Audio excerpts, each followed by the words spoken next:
পানি ছাড়া কিভাবে মুসমুসে আলু ভাজি করে পারফেক্ট আলু ভাজি এভাবে পানি ছাড়াই করা যায়, অনেক মজার হয়।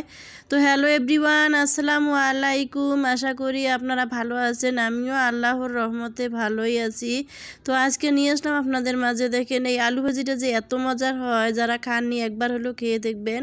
ছোট ছোট দেশি আলুটা একদম কুচি কুচি করে কেটে এইভাবে পানি ছাড়াই একটু গরম তেলের মধ্যে পেঁয়াজ মরিচ সব কিছু আগে আলুর মধ্যে মেখে নেবেন, আর গরম তেলের মধ্যে এইভাবে ছেড়ে দিবেন, দিয়ে একটু মানে হাই হিট না, একদম আলতা আছে সুন্দর করে ভাজি করে নেবেন। দেখুন কত সুন্দর হয়েছে, একদম ঝুরঝুরে হয়েছে। আর গরম ভাতের সাথে যে এই ভাজিটা এত মজার হয়, একবারে অনায়াসে এক প্লেট ভাত খেয়ে নিতে পারবেন, এত মজা হয়। মানে অন্য কিছুই লাগে না, মাছ গোছ ছাড়াই এই ভাজি হলে আমার আর কিছুই লাগে না, আমার বাচ্চাদেরও কিছু লাগে না, অনেক মজার হয়।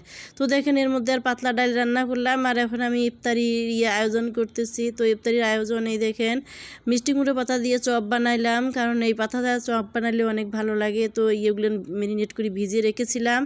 তো এই আয়োজনগুলো মানে ইফতারির আয়োজন যে বিকেলবেলা এত কষ্ট দেয়, মানে অনেক কিছু রেডি করতে হয়, রান্নাবান্না মেয়ে মানুষ আমরা, অনেক কষ্ট হয়।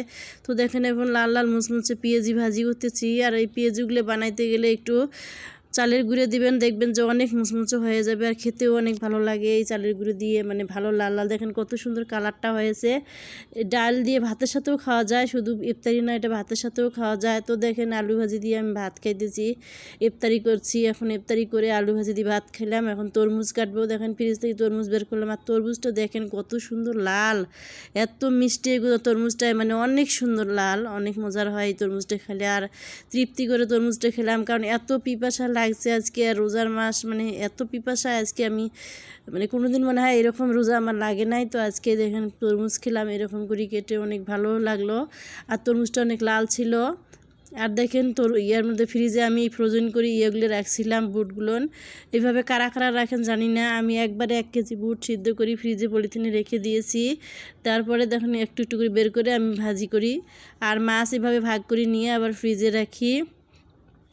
তো যা কারা কারা এরকম করে মাছ ভাগ করেন জানি না, আমি মাছ ভাগ ভাগ করে রাখি, কারণ এইভাবে যেদিন যেটা লাগবে আমি এভাবেই মাছ ভাগ করে মানে রাখি, রান্না করি। যেদিন যেটা লাগবে সুন্দর মতো নিয়ে রান্না করি। আর দেখেন ট্যাংরা মাছগুলো একদম দেশি ট্যাংরা, অনেক ভালো লাগে। আর এই কাঁচামরিচ আর শসা ছাড়া তো ইফতারি মজা হয়ই না, ইফতারির তো সব লাগবেই। তো যারা যারা কন্টেন্ট মনিটাইজেশন পেয়েছেন তারা শুধু মানে এই ছোট ভিডিও দিবেন না, বড় ভিডিও দিবেন, লাইভ করবেন, মানে প্রত্যেকটা গাইডেরিয়া মানবেন, না হলে কন্টেন্ট মনিটাইজেশন থাকবে না। আমারও কন্টেন্ট মনিটাইজেশন আসছে, আমিও এইভাবে 4 মাস হয় আমি আর কন্টেন্ট মনিটাইজেশন আসছে। তো চলেন ছাদে যাই। দেখেন ছাদে আমি আবার লাগাইছি মিষ্টি কুমড়োর গাছ লাগাইছি, ছাদ বাগানে আরও অনেক গাছ আছে।